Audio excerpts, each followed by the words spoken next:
YCP హయాంలో జరిగిన అవకతవకలపై వరుసగా ఫిర్యాదులు అందుతున్నాయి. ఇప్పటికే పలువురు నేతలపై ఫిర్యాదులు అందగా తాజాగా మాజీ మంత్రి రోజాకు టీటీడీ పాలక మండలి షాక్ ఇచ్చింది. ఏపీ టూరిజం శాఖ మంత్రిగా రోజా ఉన్న సమయంలో శ్రీవారి దర్శనం టూరిజం టికెట్ల ద్వారా అవకతవకలు జరిగాయని భావించిన పాలక మండలి టూరిజం టికెట్లను రద్దు చేస్తూ నిర్ణయం తీసుకుంది.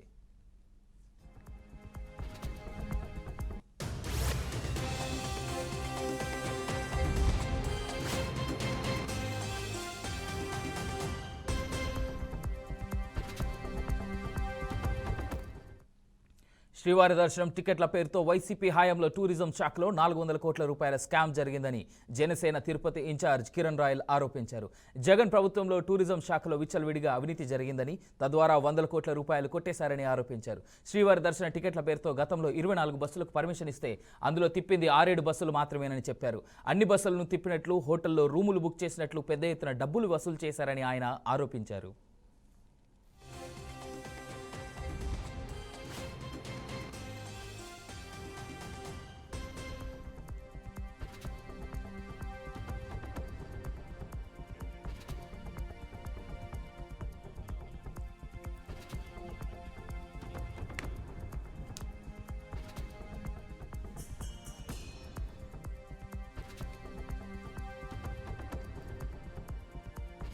సాధారణంగా చెన్నై, విశాఖపట్నం, విజయవాడ, బెంగళూరు ప్రధాన ప్రాంతాల నుంచి మాత్రమే టూర్ ప్యాకేజీలు ఉన్నప్పటికీ గత ప్రభుత్వంలో రాయచోటి, కడప ప్రాంతాల నుంచి టూర్ ప్యాకేజీలు నిర్వహించడం హాస్యాస్పదంగా ఉందన్నారు.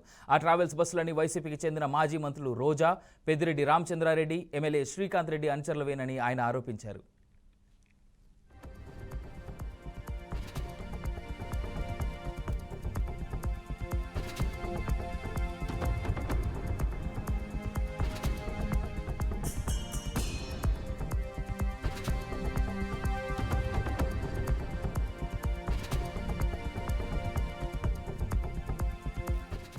టూరిజం శాఖలో స్కామ్లకు సంబంధించి పూర్తి ఆధారాలు తమ వద్ద ఉన్నాయని, వీటిని టూరిజం శాఖ మంత్రికి, ఎండీకి, సిఐడికి అందజేస్తామని చెప్పారు.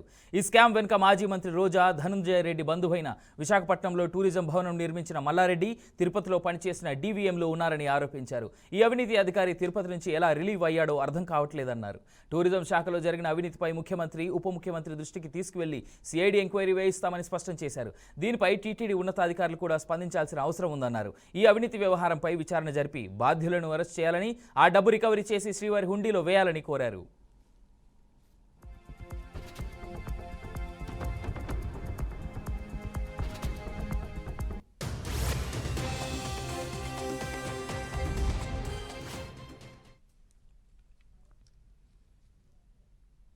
వైసీపీ పాలనలో చేపట్టిన ఆడుదాం ఆంధ్ర కార్యక్రమం ద్వారా భారీగా అవినీతికి పాల్పడ్డారని, నిధులను పక్కదారి పట్టించారని కబడ్డీ మాజీ క్రీడాకారుడు ఆర్డి ప్రసాద్, మాజీ మంత్రులు రోజా, ధర్మాన కృష్ణదాస్లపై జూన్లోనే ఫిర్యాదు చేశారు. ఆడుదాం ఆంధ్రపై విచారణ జరిపి వాస్తవాలను నిగ్గు తేల్చాలని ఫిర్యాదులో పేర్కొన్నారు.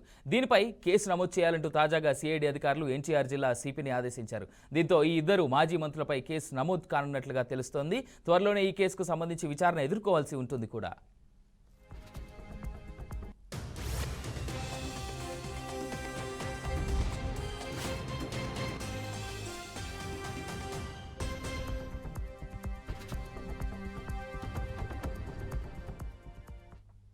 టీటీడీ 54వ టీటీడీ పాలక మండలి మొదటి సమావేశం కావడంతో పాలక మండలి సభ్యులందరూ హాజరయ్యారు. తిరుమల పవిత్రతను కాపాడడంలో సభ్యులందరూ భాగస్వామ్యం కావాలని, అధికారులు కూడా తమ వంతు పాత్ర పోషించాలని బిఆర్ నాయుడు అన్నారు. సామాన్య భక్తులను దృష్టిలో ఉంచుకొని తాము అన్ని నిర్ణయాలు తీసుకుంటున్నట్లుగా తిరుమల పవిత్రతను కాపాడేందుకు తమ వంతు బాధ్యతగా వ్యవహరిస్తామని తెలిపారు.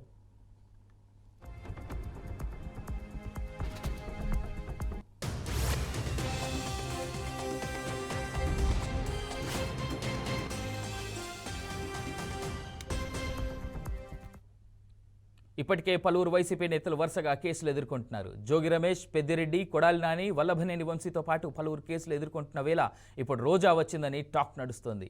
చిక్కుల్లో మాజీ మంత్రి రోజా ఉన్నట్టుగా పూర్తి స్థాయిలో తెలుస్తోంది. దీనికి సంబంధించి మరింత సమాచారం మా ప్రతినిధి గోపీనాథ్ అందిస్తారు. గోపి,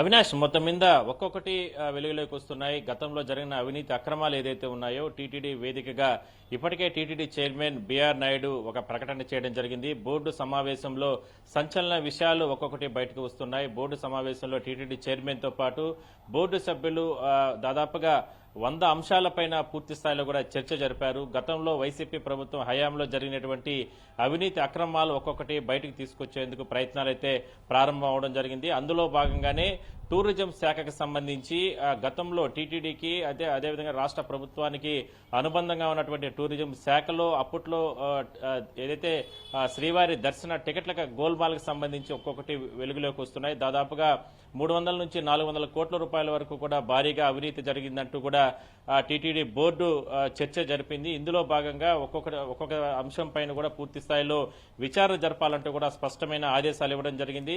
అదే రోజు బోర్డు సమావేశం జరిగిన 2 రోజుల క్రితం జరిగింది బోర్డు సమావేశం. అదే రోజు టీటీడీ చైర్మన్ బిఆర్ నాయుడు కూడా మాట్లాడుతూ ఉన్న పలంగా వెంటనే తక్షణమే టూరిజం శాఖకు సంబంధించినటువంటి ఏదైతే ఆ దర్శన టికెట్లు ఉందో ఆ పథకాన్ని పూర్తిగా కూడా రద్దు చేస్తున్నట్లు ప్రకటన చేయడం జరిగింది. దాని తర్వాత ప్రకటన చేసిన తర్వాత నుంచి కూడా పూర్తి స్థాయిలో విచారణ కొనసాగించేందుకు ఇప్పటికే కూడా టీటీడీ విజిలెన్స్ అధికారులు సిద్ధమవుతున్నారు. దాదాపుగా 400 కోట్ల రూపాయలకు సంబంధించి, ఎందుకంటే అప్పట్లో ఉన్నదంతా కూడా టూరిజం శాఖ మంత్రిగా ఉండింది అప్పట్లో రోజా. మరి ఆమె పైనే దీనికి సంబంధించి ఉచ్చు బిగిసే అవకాశం అయితే ఉంది. ఎందుకంటే ఈ దర్శనాలకు సంబంధించి పెద్ద ఎత్తున అంటే పథకం పెట్టింది ఒక విధానానికి అయితే, ఎందుకంటే సుదూర ప్రాంతాల నుంచి ఇతర ప్రాంతాల నుంచి ఇతర రాష్ట్రాల నుంచి ప్రధానంగా వచ్చే వాళ్ళకి ఆకర్షించే విధంగా కూడా ఈ పథకాన్ని అప్పుడు రాష్ట్ర ప్రభుత్వం టీటీడీతో సమన్వయం చేసుకుని ఏర్పాటు చేయడం జరిగింది. ఎందుకంటే ఇతర రాష్ట్రాలు తమిళనాడు, కర్ణాటక, లేదంటే తెలంగాణ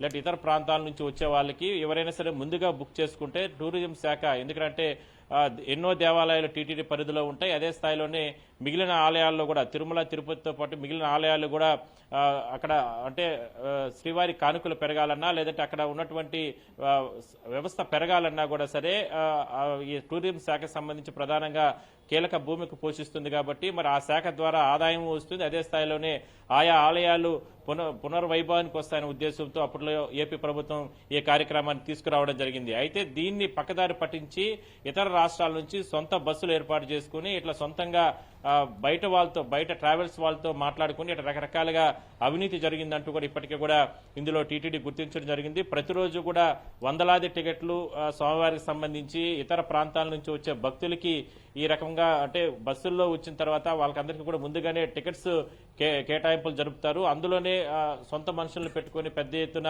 దీనికి అవినీతికి పాల్పడినట్లు కూడా టీటీడీ గుర్తించడం జరిగింది. అందువల్లనే టీటీడీ చైర్మన్ దీనిపైన చాలా సీరియస్ అవ్వడం జరిగింది. అందువల్లనే బోర్డు సభ్యుల్లో అంటే గతంలో జరిగిన ఈ అవినీతి అక్రమాలు పూర్తి స్థాయిలో కూడా బోర్డులో పెట్టడం జరిగింది టీటీడీ అధికారులు. మరి ఆ బోర్డులో పెట్టిన తర్వాత బోర్డు సభ్యులతో పాటు టీటీడీ చైర్మన్ బిఆర్ నాయుడు ఎంతవరకు ఇందులో అవినీతి జరిగింది, అసలు ఎట్లా జరిగింది అనే దానిపైన పూర్తి స్థాయిలో ఆయన చర్చ జరపడం జరిగింది. అందులో చర్చలో దాదాపుగా 300 నుంచి 400 కోట్ల రూపాయల వరకు కూడా స్కామ్ జరిగింది. ఇతర రాష్ట్రాల నుంచి భక్తులని ఇక్కడికి తీసుకుని వచ్చి వాళ్ళకందరికీ కూడా దర్శన ఏర్పాట్లు చేసి అందులో సొంత మనుషులను పెట్టుకుని పెద్ద ఎత్తున అవినీతికి తెరలేపారు. ఇందుకు ప్రధానంగా టీటీడీని వాడుకున్నారు. రాష్ట్ర ప్రభుత్వంలో అప్పుడు పెద్దలుగా ఉన్నటువంటి మంత్రి రోజాతో పాటు మిగిలిన వారందరూ కూడా ఇందులో భాగస్వాములయ్యారంటూ కూడా చైర్మన్ చెప్పడం జరిగింది. అయితే ఆ పథకాన్ని అయితే రద్దు చేశారు, కానీ దానిపైన విచారణ అనేది కొనసాగిస్తాం. ఎట్టి పరిస్థితుల్లో కూడా గతంలో జరిగిన అవినీతి అంతా కూడా ఒక్కొక్కటి బయటకు తీసుకొస్తాం. మరి టూరిజం శాఖలో జరిగినటువంటి అవినీతికి సంబంధించి ఇప్పటికే కూడా విజిలెన్స్ ఎంక్వైరీ నడుస్తుంది. ఆ విజిలెన్స్ ఎంక్వైరీలో వాస్తవాలన్నిటి బయటకు తీసుకొస్తాం. ఆ సిబ్బందితో పాటు అందులో ఉన్నటువంటి అధికారులు, అప్పట్లో ఉన్నటువంటి రాజకీయ ప్రముఖులుగా ఉన్నటువంటి లేదంటే మాజీ మంత్రిగా ఉన్నటువంటి రోజాకు ఇందులో ఎంత పాత్ర ఉంది, లేదంటే ఇంకెవరైనా సరే వైసీపీ నేతలకు ఇలాంటి దీనిపైన ఎవరెవరికి ఎంతెంత ప్రమేయం ఉంది అనే దానిపైన మాత్రం దృష్టి పెడతాం. ఎట్టి పరిస్థితుల్లో కూడా ఈ స్కామ్ కి సంబంధించి వదిలిపెట్టే ప్రసక్తే లేదంటూ కూడా చైర్మన్ గారు చెప్పడం జరిగింది. మొత్తం మీద ఇప్పటికే చూస్తున్నాం టీటీడీకి సంబంధించి భారీగా జరిగినటువంటి నెయ్యి కుంభకోణానికి సంబంధించి ఒకటి మనం చూస్తా ఉన్నాం. దానిపైన ఇప్పటికే కూడా సుప్రీంకోర్టు ఇచ్చినటువంటి ఆదేశాల ప్రకారం ఒక కమిటీతో ఇప్పటికే విచారణ జరుగుతుంది. ఇది పక్కన పెట్టిన వెంటనే ఒక్కసారిగా ఏదైతే ఈ దర్శన టికెట్లకు సంబంధించి టూరిజం శాఖలో ఇంత భారీగా అవినీతి జరగడం అనేది రాష్ట్ర చరిత్రలో గతంలో ఇప్పుడు కూడా లేదు. అది టీటీడీని వాడుకుని టీటీడీకి సంబంధించి స్వామివారికి సంబంధించి భక్తులకి వెసులుబాటు కల్పించేందుకు ఏర్పాటు చేసినటువంటి ఈ పథకంలో ఇంత దారుణంగా టీటీడీని బ్లేమ్ చేయడం కరెక్ట్ కాదంటూ కూడా ఇప్పటికే కూడా చైర్మన్ చెప్పడం జరిగింది. మొత్తం మీద ఒక్కొక్కటి వెలుగులోకి వస్తున్నాయి. గతంలో జరిగిన అవినీతి అక్రమాలకు సంబంధించి మాత్రం ఎట్టి పరిస్థితుల్లో వదిలే ప్రసక్తే లేదంటూ కూడా టీటీడీ ముందుకెళ్తుంది. అవినాష్. గోపీనాథ్, అదే సందర్భంలో ఇంకో విషయం చెప్పండి. ఇప్పుడు రోజా చేసినటువంటి అక్రమాల గురించి ఏదైతే 400 కోట్ల స్కామ్ జరిగిందని అంటుందో, లేదంటే టూరిజం ప్యాకేజ్ మీద చేసినటువంటి స్కామ్ అని అంటున్నారో, దానిపైన ఎలాంటి విచారణ జరిగేందుకు ఆస్కారం ఉంది? ఎంతవరకు వచ్చింది? ఇప్పటివరకు ఉన్నటువంటి చర్యలు చూస్తూ ఉంటే నిన్న టీటీడీ బోర్డు మీటింగ్ తర్వాత క్లియర్గా టూరిజం ప్యాకేజ్కి సంబంధించినటువంటి అన్ని టికెట్లను కూడా రద్దు చేస్తున్నట్టుగా క్లియర్గా తెలపడం కూడా జరిగింది కదా వాళ్ళు.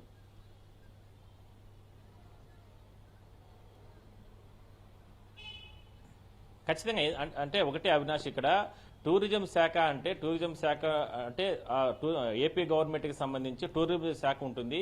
అందులో ఏమిరా అంటే ప్రమేయం పర్యాటక ప్రాంతాలు, ఆధ్యాత్మిక క్షేత్రాలు వీటన్నిటికి వెళ్లాలంటే ఒక ప్యాకేజ్ అనేది ఉంటుంది. అది ప్రభుత్వమే ఆ కార్యక్రమాలు ఏర్పాటు చేస్తుంది. అయితే ఇందులో ఎట్లా అవినీతి జరిగింది అంటే ఇతర రాష్ట్రాలకు సంబంధించి వాళ్ళకి మాత్రం చాలా వెసులుబాటు ఉంటుంది. ఎందుకంటే సుదూర ప్రాంతాల నుంచి ఏపీ గవర్నమెంట్ అంటే పోర్టల్లో ఆ డేట్ల ప్రకారం గాన దర్శన టికెట్లు అవన్నీ గాన ఏర్పాటు చేస్తుంటారు. ముందుగా వాళ్ళు బుక్ చేసుకుంటే అక్కడ నుంచి కూడా బస్సుల ద్వారా వచ్చి నేరుగా స్వామి దర్శనం చేసుకునే అవకాశం అయితే ఉంటుంది. అయితే ఇక్కడ బయట ప్రాంతాల నుంచి వచ్చిందంతా కూడా భక్తులు అయినప్పటికీ కూడా ఇందులో దళారులు అంటే సొంత మనుషులు, దళారులు వీళ్ళందరూ కూడా కుమ్మక్కయ్యి నిజంగా స్వామివారికి సంబంధించి నిజంగా అంటే ఆ పథకానికి సంబంధించి వచ్చిన వాళ్ళు ఎవరు కూడా కాదు. ఇదంతా కూడా కింది స్థాయిలోనే వాళ్ళు ముందుగానే ప్లాన్ చేసుకుని ఆన్లైన్లో వాళ్ళే సొంత మనుషుల్ని పెట్టుకుని దాన్ని బుక్ చేసుకున్న తర్వాత ఆ బస్సుల ద్వారా నేరుగా ఇక్కడ టూరిజం శాఖ ఇక్కడ తీసుకుని వచ్చి వాళ్ళని నేరుగా తిరుమల శ్రీవారి దర్శనానికి పంపించడం. దాని తర్వాత వాళ్ళ దగ్గర నుంచి కూడా ఆల్రెడీ డబ్బులు వసూలు చేస్తారు కాబట్టి దానికి సంబంధించి మొత్తం కూడా అవినీతి జరిగిందనేది ప్రధానంగా వస్తున్నటువంటి ఆరోపణ. ఇందులో దాదాపుగా 300 నుంచి 400 కోట్ల రూపాయల వరకు కూడా అవినీతి జరిగిందంటున్నారు. దీనిపైన పూర్తి స్థాయిలో కూడా విచారణ జరుపుతాం. ఎందుకంటే టూరిజం శాఖ అంటే చాలా ప్రాంతాల్లో ఉంటాయి కాబట్టి మరి తిరుమలని ఈ రకంగా భక్తుల్ని ముసుగులో ఈ రకంగా మోసం చేయడం కరెక్ట్ కాదంటూ కూడా టీటీడీ చైర్మన్ చెప్పడం జరిగింది. మొత్తం మీద దీనిపైన పూర్తి స్థాయిలో కూడా విచారణ జరుపుతుంది. వచ్చే పాలక మండలిలో దీని మీద ఏ విధంగా వెళ్తారో ముందుకెళ్లాల్సిన అవసరం అయితే ఉంది. Avinash, right, thank you for the updates Gopinath.